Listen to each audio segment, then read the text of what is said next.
There we go. All right.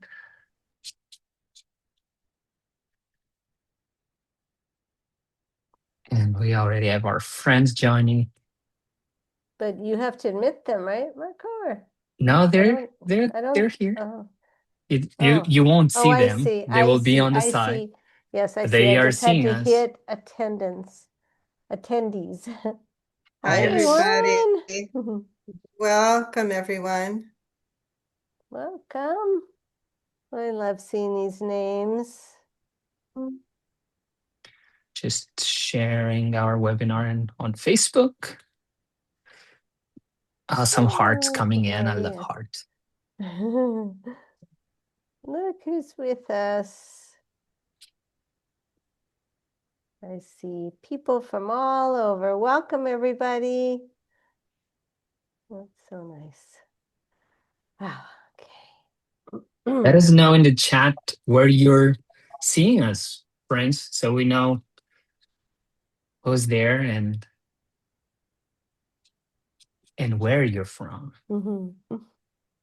New Jersey, California. That's close to you, Suzanne. Not Yes. Argentina, UK, Chile, Brazil, Florida, Iowa. Florida and Iowa, these are Porto, yay, Mexico, Spain. I'm in Spain. I'm with you, Spain. Arizona. I was just there. It's a little bit warm in Arizona right now. It was 110 degrees. Singapore, Indonesia, during the day. Ecuador. Okay. All right. I think we're live. Just let me check because this didn't go through. Oh, connection timed out. I'm gonna try again. We might end up with 2 Facebook live streams, but I think we are ready to start whenever we want, Suzanne. Oh, it says it's being live streamed now, Marco. Oh, is it? Okay. Yeah. So they probably have 2 because I just did it again. All right. Well, welcome, everybody. We're going to get going. This is the first webinar in our 2026 series, and we decided to focus on children and families understood. And so really getting into the details on assessment and some of the research that's been going on. And I thought, what a better way to begin than having our very own team. And you will see, Marco and Zoe Mailloux and Tricia Grady Dominguez. And I'll just want to acknowledge Southpaw. Southpaw has been an amazing partner to CLASI and has supported the webinars really almost since the beginning. And year after year, they say, yes, okay, we'll partner again for this series. And so just a big shout out to Southpaw. They do amazing work, amazing equipment, and they're very supportive of our work in Ayres Sensory Integration. So I have the privilege to introduce Zoe, who probably needs no introduction, but many of you know she was Dr. Ayres's research assistant way back in the day and has had a long history of being a huge contributor, an innovator, an entrepreneur in occupational therapy, and has really helped to sustain and grow the legacy of Ayres's work and sensory integration throughout her tenure. And specifically related to the EASI, the evaluation and Ayres sensory integration, she's going to tell you a lot more about that. But I think nobody in the world could do what Zoe has done with the EASI and getting so many countries on board and organizing this and administrating this and then stewarding it through to the place it is now, which is an incredible clinical tool that's working out so well. And again, she'll tell you a lot about that. So Zoe, you wanna tell us a little bit more about? Thank you so much, Suzanne. And of course, none of this would be possible without you, my partner in crime, my partner in so many things. So thank you, Suzanne, for all you do and continue to do. We would not be here without you. But I'm very pleased now to get to introduce our other speakers for tonight, Dr. Tricia Grady Dominguez, who, oh my gosh, Tricia, we are so lucky that you have joined us. Dr. Grady Dominguez is now a research scientist full-time with CLASI. She started working with us on the EASI when she was finishing her doctoral work. You can read all about her in this bio, but I just want to tell you a little bit more about how much she has saved us. She did a postdoc, and we lost her for a little while as she was completing her postdoc, but fortunately, as we had moved ahead with our analyses, by the time she finished her postdoc, she was ready for what we hope we can make her dream job, to be able to be a fit for her amazing brilliance and skills, and she brings so much to our team. So we are just unbelievably blessed and happy to have you with us, Tricia. So we'll look forward to hearing what you'll be sharing tonight. And we are, okay, now I do have to say your last name, Marco. We always just say Marco because everyone knows who you are now, but it is Marco Leão. That's very good. That's Thank pretty you. good, right? That was From good. Portugal, and we've known Marco so long now. Marco is close to being Dr. Marco Leão.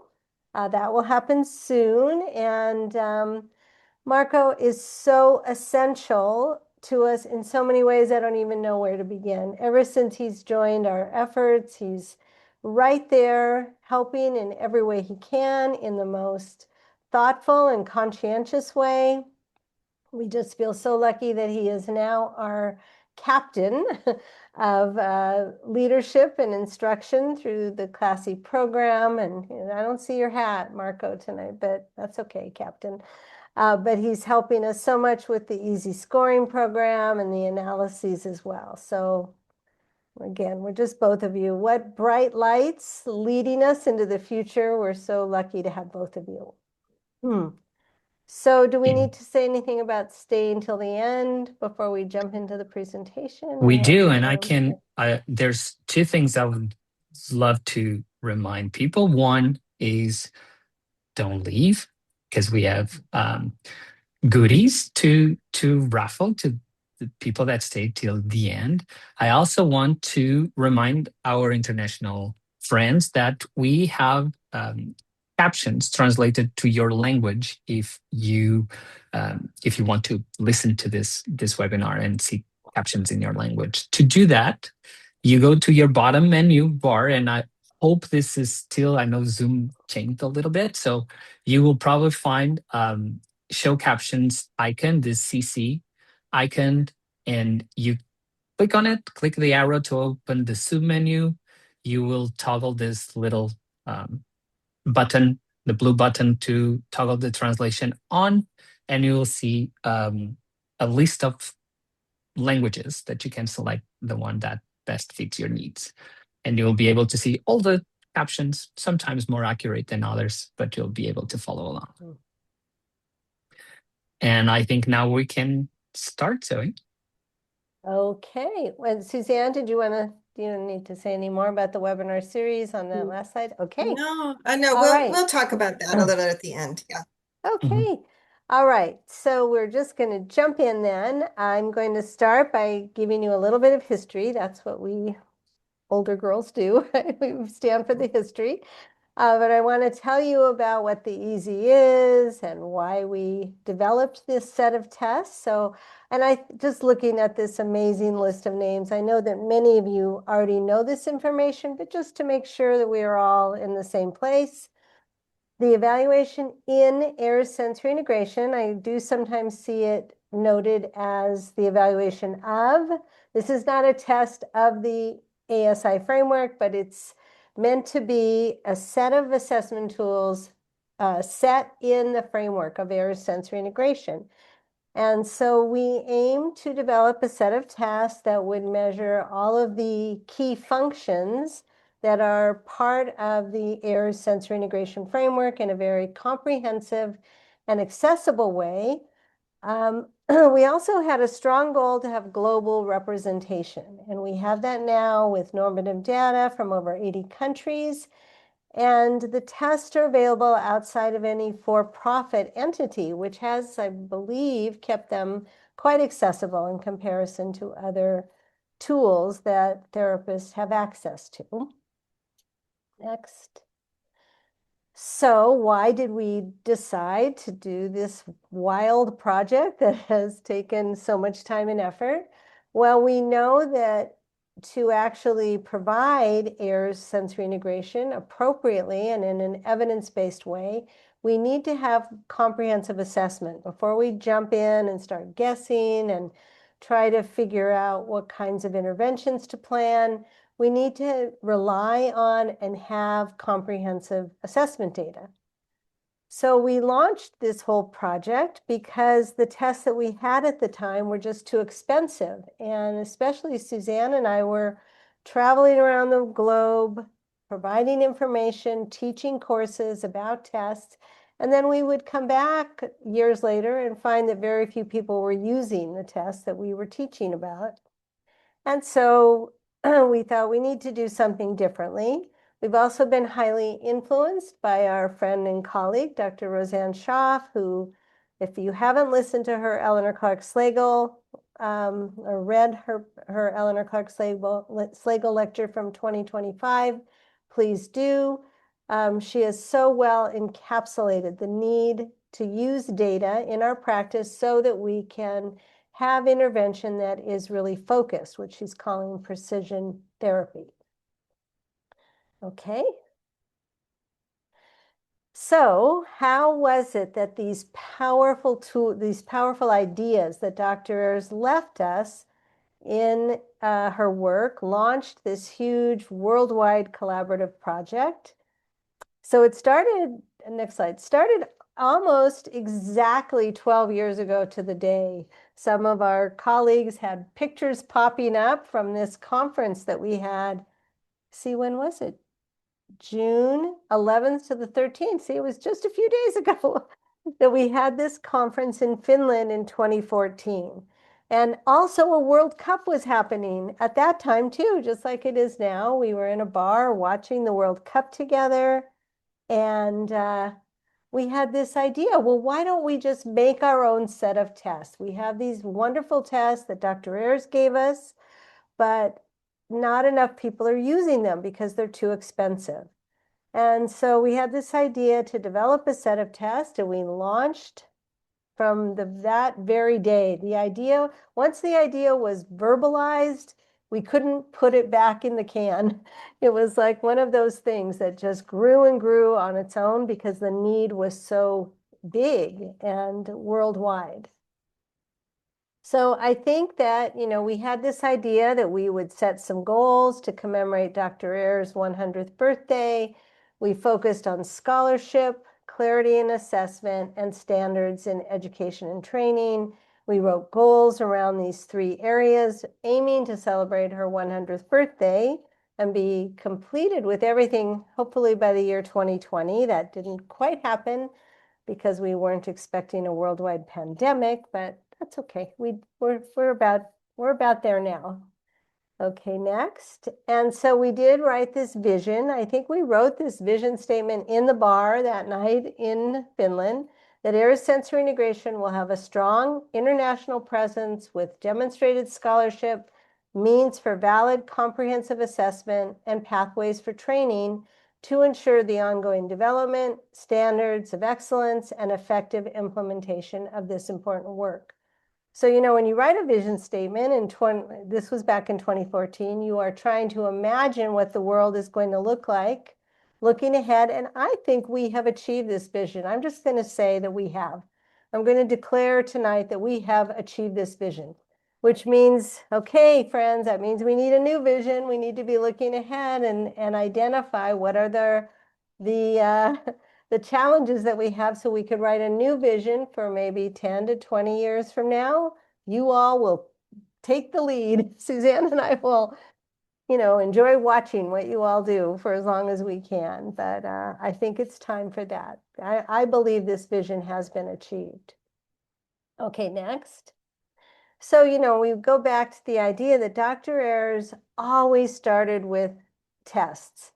I mean, she really started with the children. The children would come to her presenting concerns, and then she would develop tests so that she could really understand the problems that they were having in daily life. Dr. Ayres was a quintessential occupational therapist. She was mostly focused on occupation and concerned about the daily lives of children and families.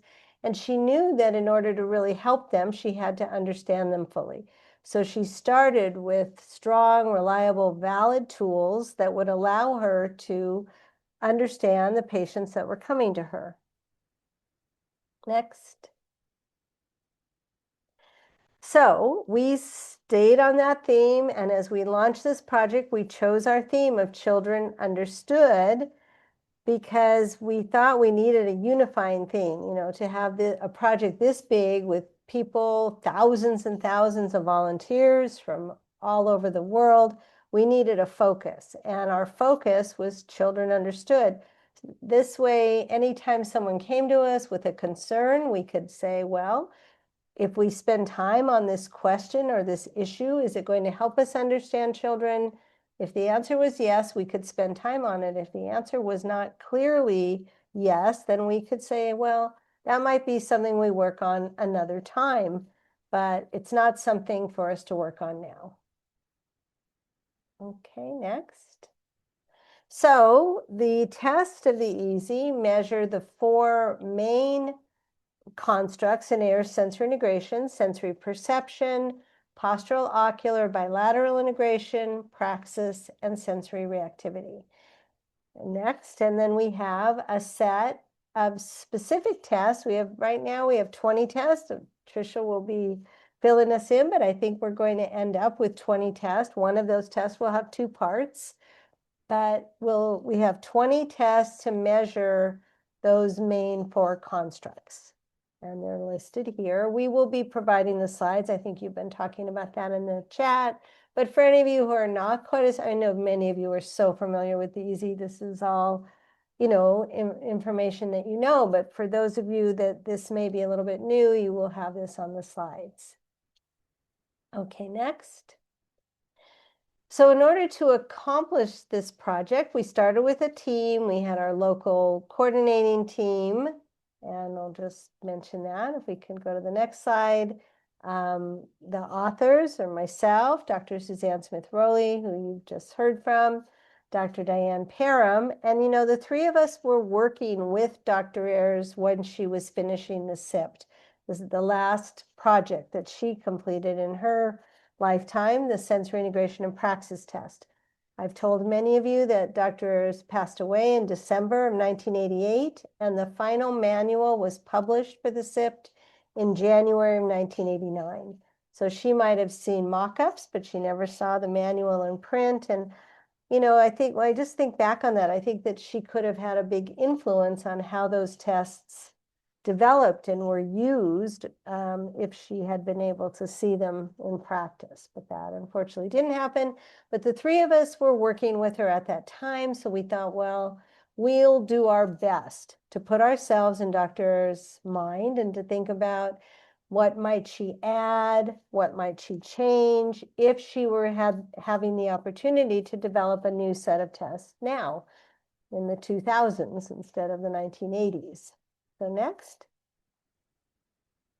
We did some initial pilot studies in the United States under the direction of Dr. Schaff, and you see we had specific tests that were studied in pilot studies, and we've been publishing some papers on the results of these studies that are now out in the literature. Next.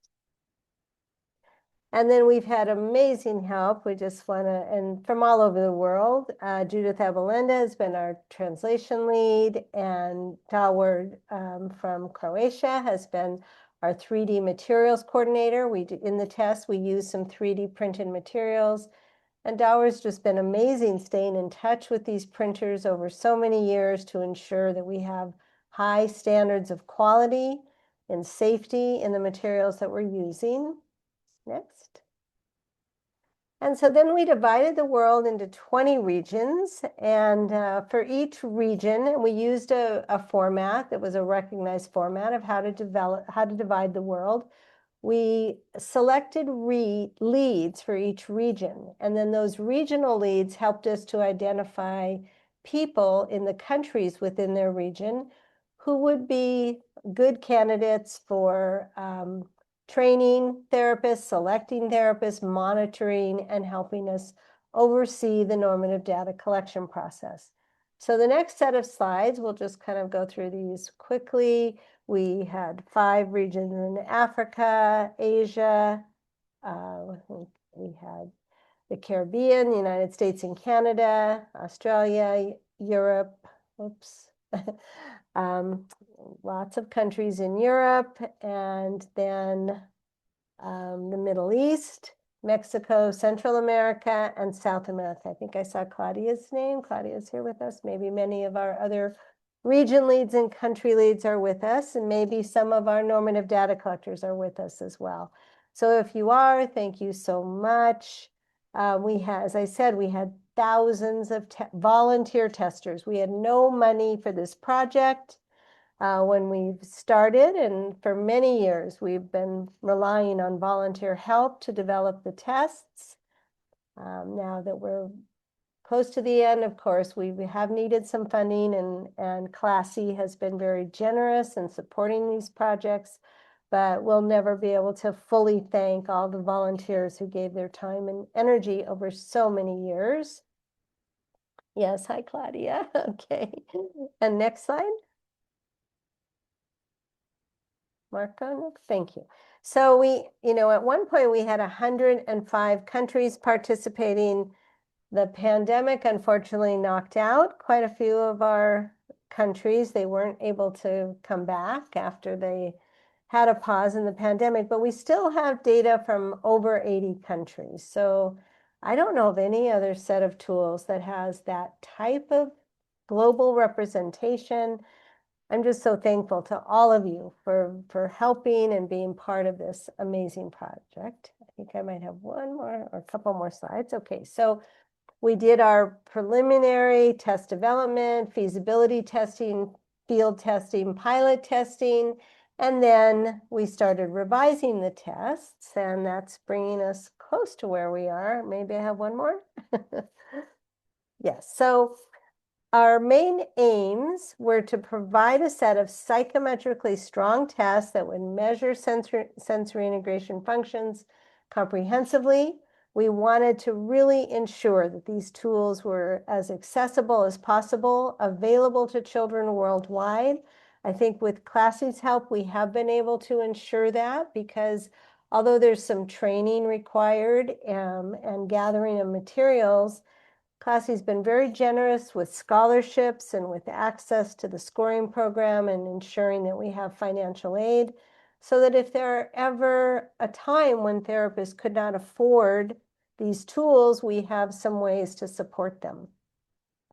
And overall, we just hope to elevate practice for professionals so that Ayres Sensory Integration continues to develop in the vein that Dr. started for us, in a very scholarly, credible way. And I think we are now well on our way, and I can't wait to hear what Tricia is going to share with us to help us all understand the process we've been going through. I hope that you all will feel really confident when you hear Tricia's presentation about how we have taken care of the normative data to ensure that we have a strong set of tools.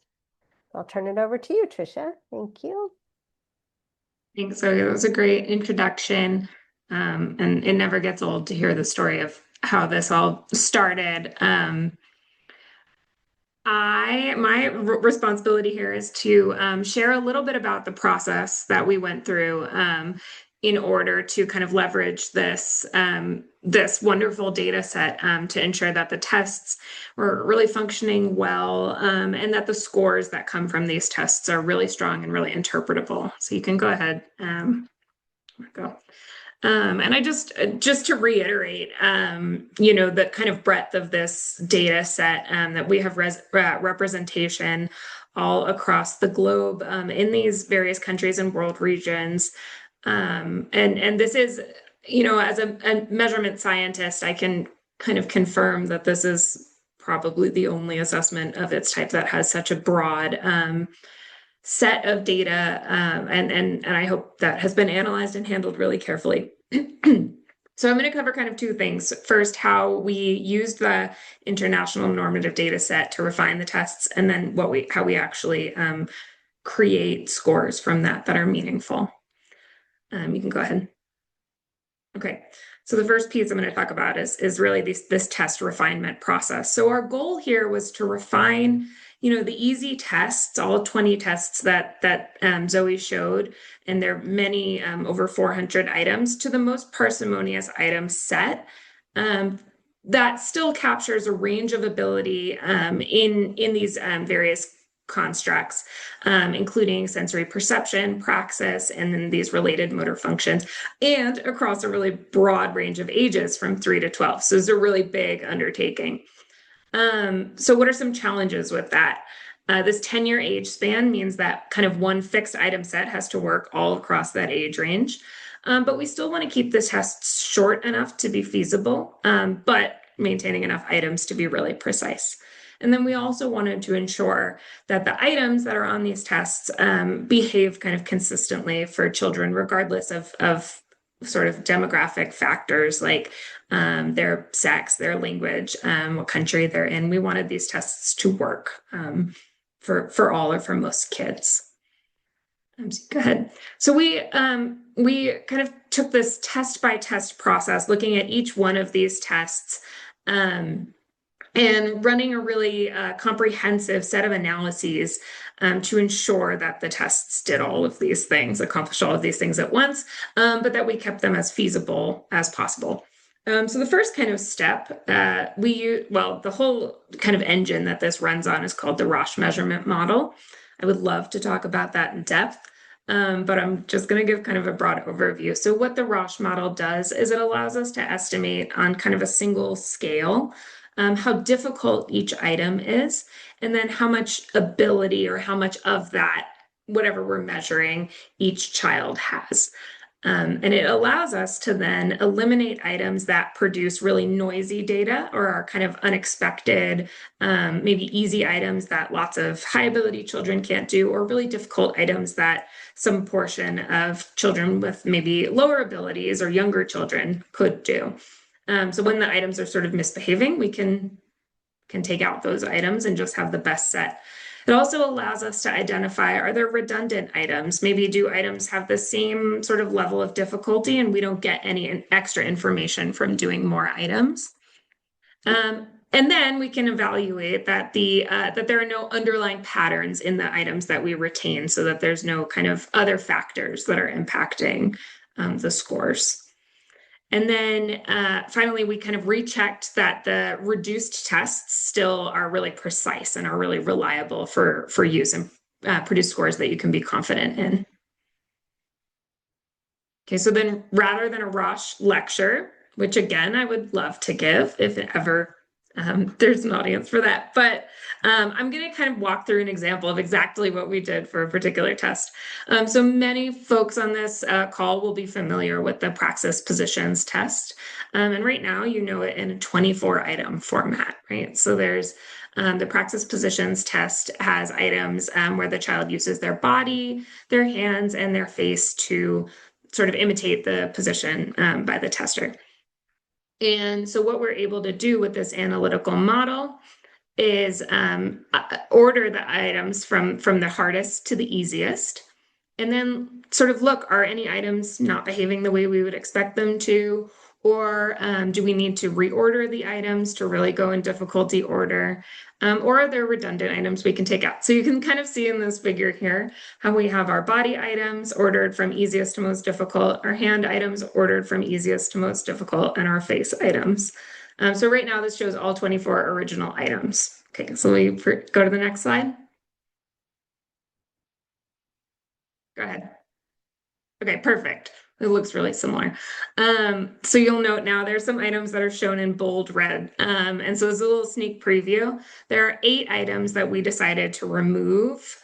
Sorry, this is 6. That's 6 items that we decided to remove from this test for 2 reasons, essentially. Some items had, they didn't fit very well. So they were noisy or unexpectedly noisy, where we were sort of getting a mishmash of data that didn't really follow what we would expect. So we would take those items out whenever possible. And then sometimes we took out items just because they were the same difficulty level. And you can see those items are kind of stacked on other items here. And when that was the case, we said, we don't need that item. It's not adding anything except more burden for the tester and for the child. So that's kind of the 2 main reasons we reduced item sets when we were doing this refinement. Go ahead to the next slide. Okay, so this is an example of an item that we removed because of poor fit or kind of unexpectedly noisy data. This is one of the easier face items. You can see it's sort of towards the bottom, but I recommended removing this item because we had a lot of children who were sort of able to do the more difficult items, but couldn't do this one. So we thought maybe there's something about this item that's not really well capturing the construct. So that's one reason we sometimes removed items. And then go ahead to the next. And then you can see this 7th item on hands, we also chose to remove because it's really stacked right on there with 5. It doesn't add a whole lot of information. So in order to keep the test as short as possible, we would remove items. Go ahead to the next. Okay, so you can see here, this is just another depiction of the sort of number of items we had in their spread of difficulty with the original test, with the original 24 items. And you can see some metrics at the bottom that represent the reliability of this test. And then we can go ahead and remove those 6 items, and we see the reliability remains pretty consistent, pretty high and strong, while having a more parsimonious item set with less overlap. So generally, this is the process that we undertook for each one of the EASI tests. Sometimes we looked across tests to say, are there scores we can look and take parts of different tests? I think we sort of had this straightforward process, and then every test had its own little quirks where we didn't exactly, we had to make adjustments and think about, what would be the downstream implication of taking this item out? What do we gain from having it versus what do we gain from taking it out? We had, probably like 40 hours of meetings and many, many, many emails and back and forth and decision among, a lot of really excellent analysts and clinicians and folks to decide what was the best set of items. And I think, in alignment with what Zoe has said, we've sort of arrived at some of this vision. I think what we have now, what we're ready with is really strong. Go ahead to the next slide, please. Okay, so sort of a summary, and this is a little bit of a sneak preview. We removed over 30 items across the whole battery.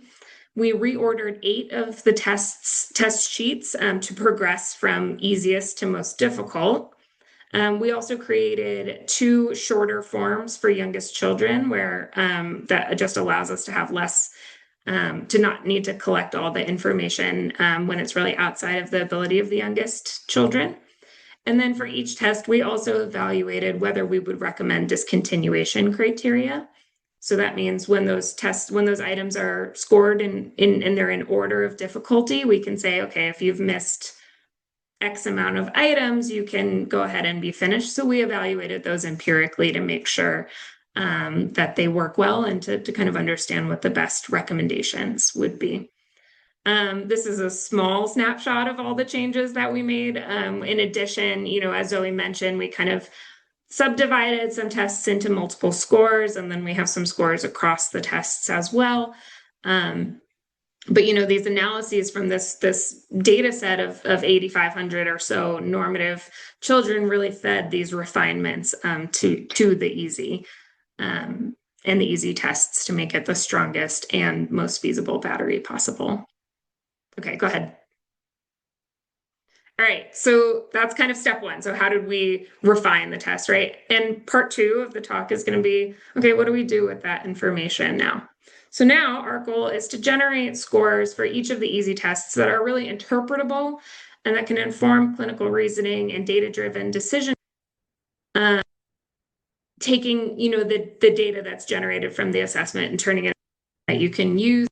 Okay, so steps that we took. Okay, so in general, the kind of a 3-step process. So when you score the EASI, you have a bunch of items, and then we sum up those items, and we call that summary the raw score. So we're just adding all the items together, all the points from each of the items, and then we can convert those to something called a Roche measure, and those measures are just a little more psychometrically sound and stable. But even those measures don't necessarily tell us, what does this mean about this child? Are they performing as expected for their age compared to the other children in the normative data set?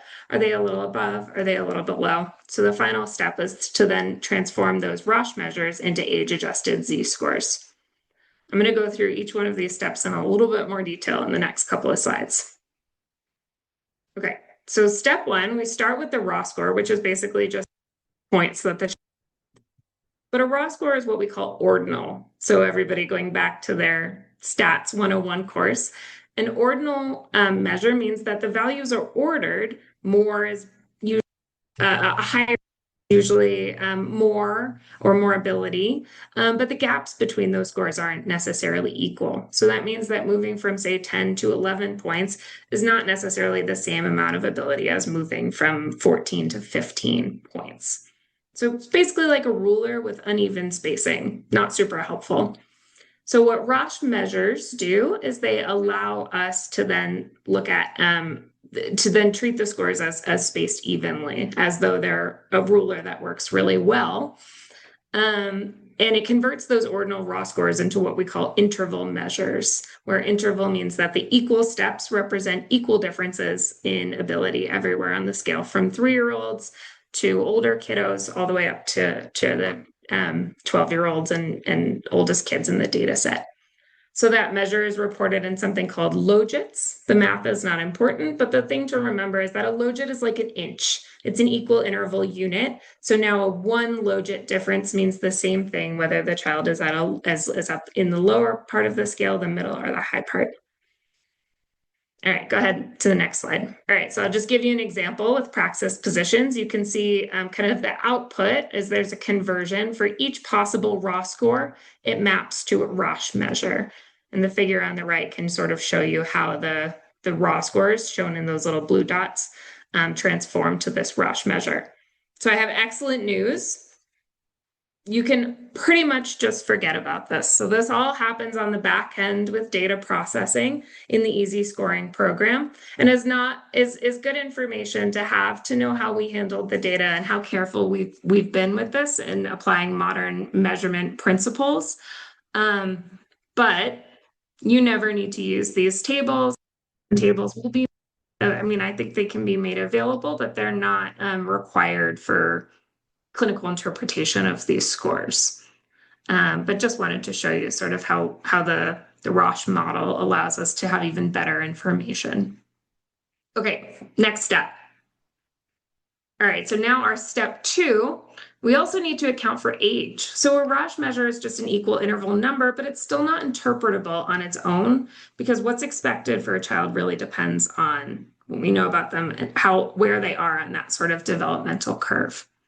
So for example, you can take the same measure of 1.0 logits on an assessment. And for a 4-year-old, that's going to be above the typical range of what's expected on a particular assessment, right? That represents that kind of green arrow shows you for a child who's 4 years old, a measure of 1 logit would be a really high score on this kind of pretend assessment. But if that child is 9 years old, then a score of 1 logit could be really below the typical range and might be that's an area perhaps for intervention or to understand what might be feeding some occupational challenges with this child. So we have to compare the child with what's expected at their age. Okay. So what we're able to do is essentially to account for that difference in age, we're able to have what's called a Z-score. And this is the same way that kind of SIP scores have been interpreted and that EASI scores have been interpreted, that we can then say, okay, if this child is 4 years old, this is how far away the score is from what's expected from them. So you can see that now that one logit that we were looking at before could be a Z-score of 2.0 or high Z-score for that child. That's well above sort of the expected Z-score of 0.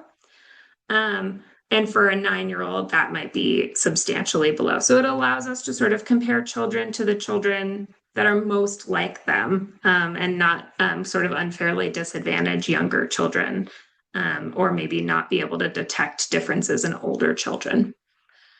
We've used, again, modern measurement principles of really continuous norms. So kind of like if you go to the pediatrician and you have a growth curve for your child that shows, what percentile they are in the growth curve, that's comparing them to children who are their exact same age today, where they would be expected to be on their growth curve. So unlike many assessments that kind of put children into age bins or say, I'm going to compare all 3-year-olds. We're able to say, there's a big difference between a young 3-year-old and the oldest 3-year-old. So we're able to say that 3-year-old today, this is the score that we would expect from them. This also means that when we're able to retest the child, we can see this is the change from age expectations. And rather than, saying, okay, was that change maybe because they got a little bit older, or how far are they from expectations now? All right, you can proceed to the next slide. So this is just an example showing you the real norms for the praxis positions test. Again, that's kind of, I think, maybe one of the more straightforward ones, which is why I keep using it as an example here. And the dark line that you see on here, okay, so again, the x-axis is your age in years. And the Roche measure, that converted measure, is your y-axis. So the dark line in the middle here represents, and I think it got a little bit covered up on the bottom of your screen, but the dark line represents the expected measure at each age. And then the kind of shaded bands are the typical range around it, where you can see the 1 standard deviation difference, or sort of what's average. There's a range of average for each age. So we can kind of see that. And then we can see where we might start being further away between that 1 and 2 standard deviations. So having a different Z-score.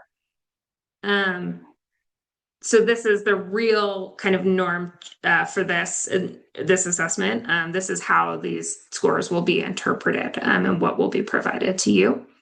Because it's a smooth curve, each child is compared to their exact age. So a child who's tested at like 5 years, 2 months will be compared to exactly that, rather than being lumped in with all 5-year-olds. Okay, will you go to the next slide? Okay, so just to show, we did this for every test in the battery. And you can see here, each one of the EASI tests has been normed using the same process. Vestibular and nystagmus had a little bit of a different process. So just to keep everything consistent, I didn't show it here, but we used a very similar model so that you will get the same kind of output of Z-scores for each age. Go ahead to the next slide. And then your stats lecture is over after this. So I think the big question, and I think I'm already seeing it on the chat, how is this going to change things that are for folks who are already using the EASI? What is actually going to change? And the kind of short answer is not a whole lot in terms of what you actually need to do to get your scores, right? And to be able to visualize those scores. I think Zoe mentioned we're going to launch the finalized test sheets and all this information together. We will share lots of information and communication before that happens, so that you'll know when the final EASI tests in what we hope is their kind of final form are ready for use. And again, these will have fewer items. They'll have improved clarity and directions. And then, as I mentioned, a couple of shorter forms for the youngest children. The EASI scoring program, which I know many folks use, will be updated to reflect the finalized test sheets and scoring approach. So you'll put data in that matches updated test. But the process will be nearly identical. Only now the scores will be even more precise and will reflect these really modern measurement techniques, accounting for the child's precise age. Again, your input process, putting in data, will hopefully only get smoother, but not horribly. And then the output that you get is going to look really similar. Again, we only hope to improve it, but those scores will be more precise, reflecting this really robust pool of data that we have available. And I just want to add that this process that we followed with the normative data set, we've also followed up with the same exact analyses with a really robust data set of children with known or suspected SI concerns. So in addition to knowing that these tests work really well for typically developing children, that's not our primary use case. So we followed these same analytical steps with a really robust clinical data set to ensure that the tests showed equal, if not better, reliability with children with known or suspected SI problems. So the bottom line, we hope to provide a better kind of testing experience that's feasible, provide better, more detailed, precise information for testers, children, and families. But for the most part, the process is not going to change terribly, just hopefully continue to improve. So I'm going to hand off to Marco now to talk a little bit more about applying these tests, using them, what that actually looks like, and to talk about some frequently asked questions. Thank you, Tricia, and thank you for this short course on stats. Got me back to my PhD classes. It was amazing. And you know, I want to share a personal story because a couple of years ago, I was in California and Zoe called me and said, you know, Marco, we need you to help us with the analysis of the EASI. And I was like, no, I'm not your guy for that. I'm sorry, Zoe. That's not my skill. You know, I see myself as a practitioner, you know, and I think in terms of being in the floor in the room. And Zoe said, you know, think about this as a very bad tasting vitamin that is very good for you. Like, okay, I'll do it. And you know, I'm so glad I did, because knowing about the EASI and being involved in the analysis, and you know, sometimes it's way over my head, but really helps to be confident and understand why we are doing a standardized assessment and why we're calling this a comprehensive assessment, and how I can use the EASI to understand the children that I see in front of me and advocate for them. And so this is really what I will try to convey in my short part of the presentation.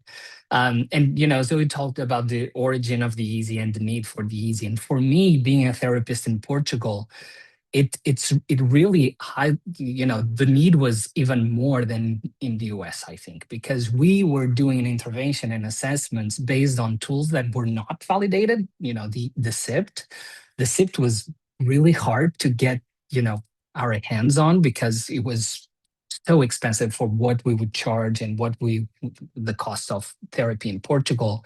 And so we were basing our assessments in observations and, you know, very subjective information that we're trying to do our help. But now we have this information that we can use, and we have norms in Portugal, and we have norms in Brazil and in Chile and all these 80 represented countries, which is, I think, amazing. And then, you know, Tricia just shared a little bit of the science that goes behind every test, right? Every item. When we go and we do this test with children, and sometimes, you know, we had parents saying, I doubt that any child can do this test. You know, it's like, it seems so difficult, you know, not even an adult. And now, you know, we see and we understand that this is age adjusted, and it's not expected that one child, a 3 or 4 year old, do the whole set of items. But it's so well taught and so well designed and backed by all these, steps, robust steps that I feel more confident now when I'm saying that this kid has some issues in performing in these areas. And so I'm really trying to bring this to this idea that all that we are talking here and all these hours of discussing these topics with people, experts in stats, experts in practice. And so we had so many conversations about what these items mean, how, if we want to get rid of item A or B, why. And it's so amazing that it just comes to us as practitioners in this beautiful colored graph. And often we don't think much about it. We see the graph, we try to interpret, try to come with a pattern that explains the need for intervention or not. But it's so robust that we can show a profile of the need of this child and really a profile of the needs and the strengths based on all this science that we just heard. And another thing that is, I think it's very important, is that if we are doing intervention in Ayres Sensory Integration, when we are doing precision therapy, when we start our intervention, we start it from the assessment. And so often we plan our sessions, our intervention sessions, our activities. But I think it's very important too to plan our assessment. And one of the things that we want to plan, and if you think about the data-driven decision-making that Dr. Roseanne Schaff and Dr. Zoe Mailloux illustrated in the guidelines, the book that really shows that data-driven decision-making, one of the first steps is define the theory. Define the theory that will guide your assessment and your intervention. And so we have a tool that was designed, on top of the constructs of Ayres Sensory Integration. And so it's so easy when we use the EASI. It's so much easier to go through this Ayres Sensory Integration assessment interpretation tool. And if you took the certificate with CLASI, you are familiar with that. Because we are measuring all these constructs that will allow you to find patterns of sensory integration function or dysfunction. And so it's really a tool that helps you doing your best work when you're working in Ayres Sensory Integration, because you're using the theory and the science behind it. And so now with the EASI, you have data that supports your reasoning. You have data in a standardized way to identify the concerns, the challenges, and link them to the occupational challenge that child or an adolescent or an adult in the future hopefully have.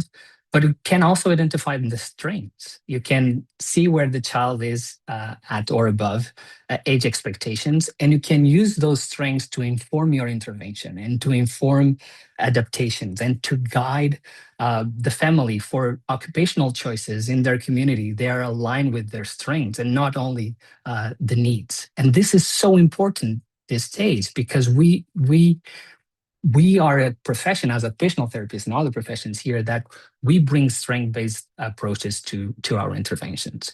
So you have data that tells a story that helps you understand this child in perhaps in a way that I never had before being a therapist in Portugal.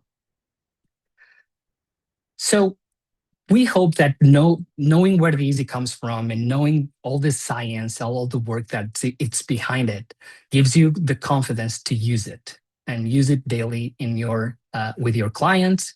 And we hope that you show confidence to advocate for the children and families you see using this tool. Of course, it's not the only tool you will use in your intervention, in your practice, but we believe it's a very, very strong tool.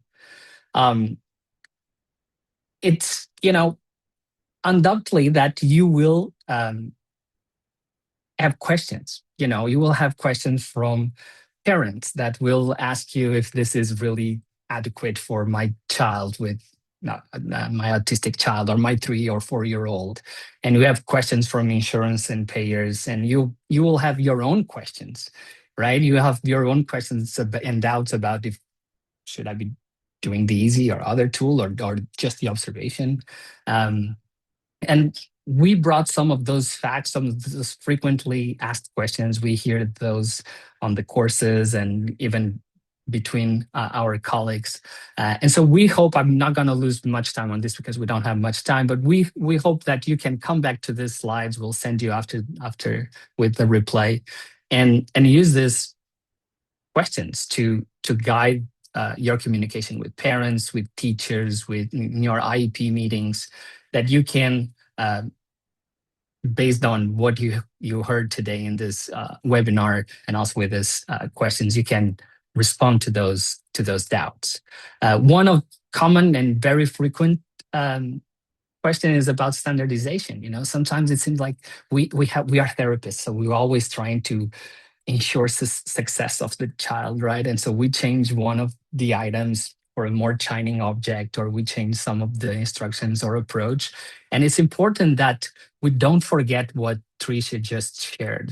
There's really, really strong science behind the items and behind the way they are organized, and all the order of the items are very important. So if we start changing that, we actually can do some harm, or at least come up with scores that do not show the true ability of the child, and we can harm the child in that sense. So standardization protects the child, and it protects the therapist as well, because it gives you a very systematic way of conducting assessment.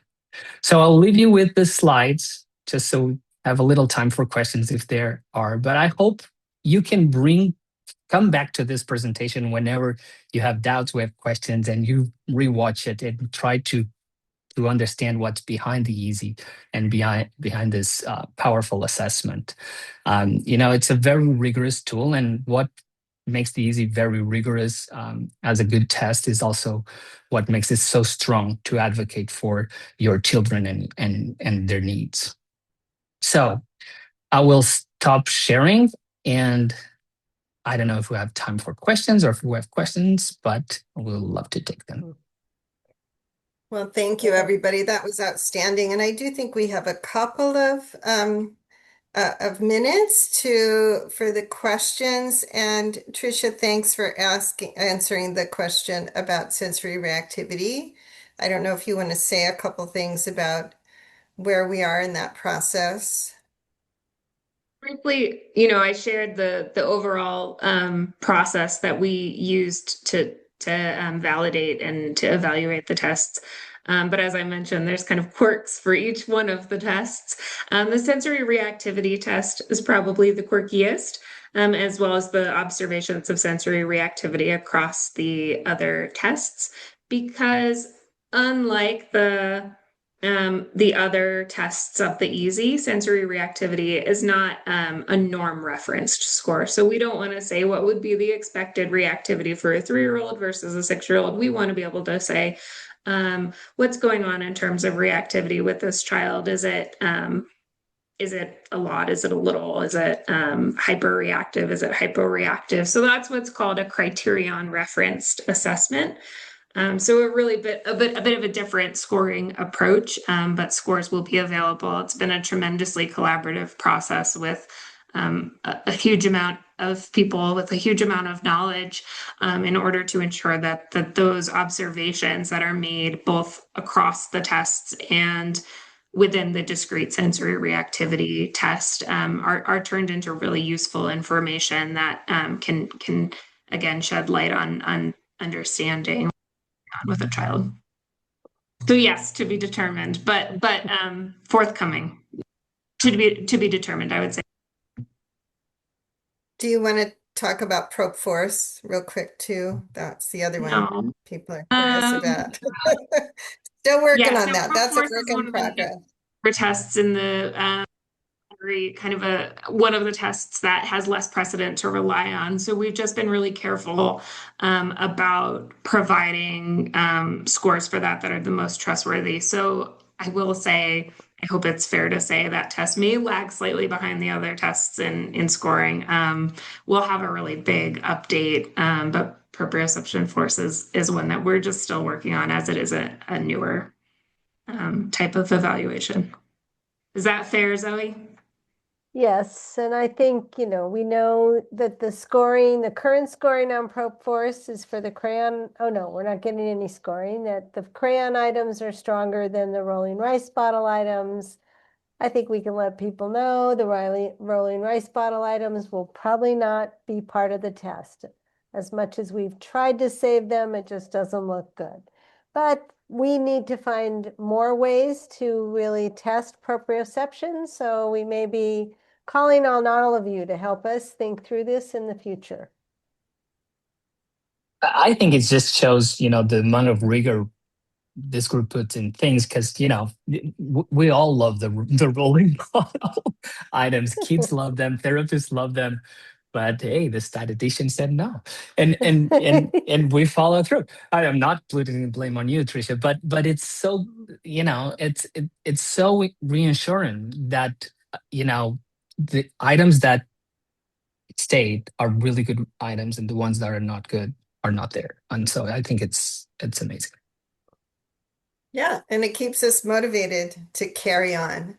Well, thank you, everybody. You're amazing. And all of you guys who are listening, you're also amazing to take your time to hear about all of this. And Marco, you have a couple of things, you and Melissa, right? Oh, Yes, well, but do you want okay. to? I do. Yeah, we're busy. We may even have some of the speakers in our audience here that are to be determined, the TBD.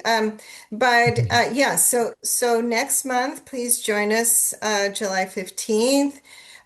There's a couple of really nice studies going on. One publication looking at sensory seeking as part of the sensory profile, and they have some very interesting findings. And Jenny Peterson with test retest reliability. So let's see what they're going to talk about. It's a matter of trust. We need our tests to be reliable and valid. And then we have models of collaborative research using clinical data. That will be in September. Also, there are some data that have been collected on older adolescents and adults. And so those speakers will be talking about that in later in September. And then in October, we'll be talking about these sensory integration patterns with diverse populations, autism, ADHD. I'm not sure how many we can cover, but we're working on that right now. And then the finale is going to be looking at outcomes and what is the relevance, the so what piece to these sensory integration patterns and their effect on occupation and co-occupation. And the FLIC is a potential outcome tool. There's been a lot of work being done on that.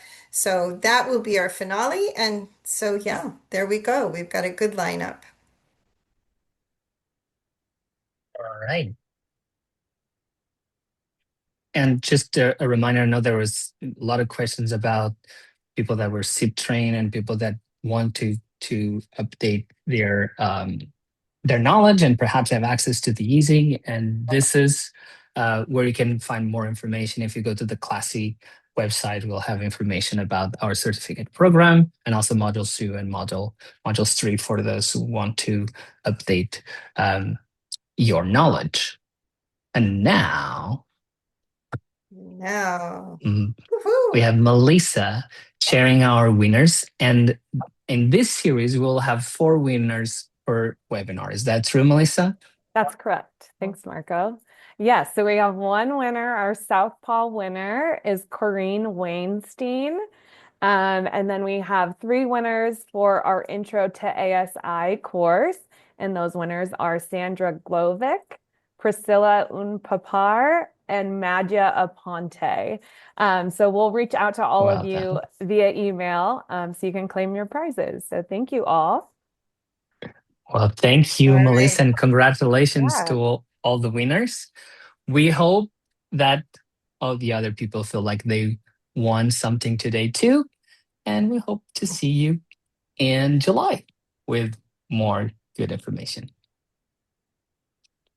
All right. Stay Thank well, you all everybody. so Thank you so much. much. Thank you. We will- Thanks, Tricia and Marco, for all your hard work. I don't know where we'd be without you, Melissa, and all of the CLASI team. Thank you all. And of course, Suzanne. Thank you so much. And Katie Thank behind you the all. scenes. Yeah, Thank the whole Thank team. you. Yeah, our whole CLASI Such a family pleasure. and all of our friends. Yeah. All right. Thanks, everybody. Thank you, everyone. Stay well. Okay. Good night, Marco. Good night, Zoe. Thank you. Today I can say it. Go to bed, Zoe.